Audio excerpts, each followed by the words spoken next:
Super fast jets, laser blasts, and battling robots.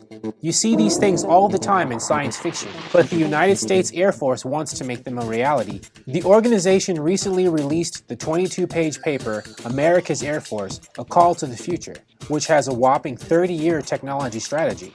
Air Force Secretary Deborah Lee James said in the document that the strategy will challenge them to move ahead with new paradigms with technology and build a stronger force. Her organization's working hard to refine these 5 technologies over the next 3 decades to make their operations more efficient and deadlier. The government's working on multiple super-fast aircraft projects, which is why they flew the X-51 Waverider last year in a test run. The jet flew at Mach 5.1 and traveled more than 230 nautical miles in just over 6 minutes, the longest hypersonic flight in record for a jet of this type. The Air Force wants to make jets just like this in greater numbers.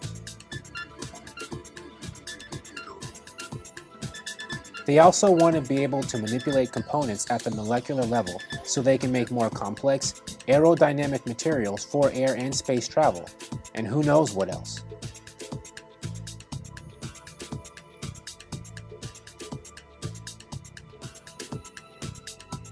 The Air Force's document is vague on what directed energy means, but the Business Insider claims that it's their fancy, roundabout way of saying they want to build laser weaponry. They could be following the Navy's example. That branch of government's ready to deploy their own laser weapon system that can shoot planes out of the sky.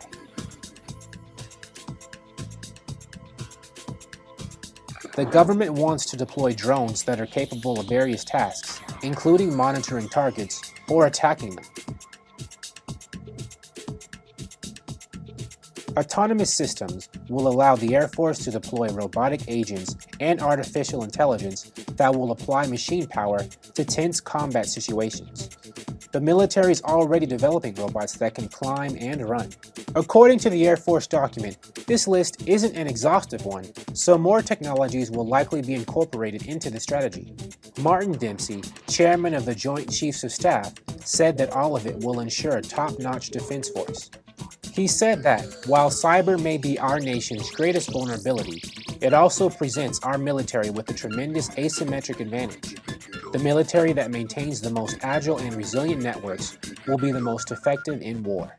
For more technology news, visit the Emergency Management website.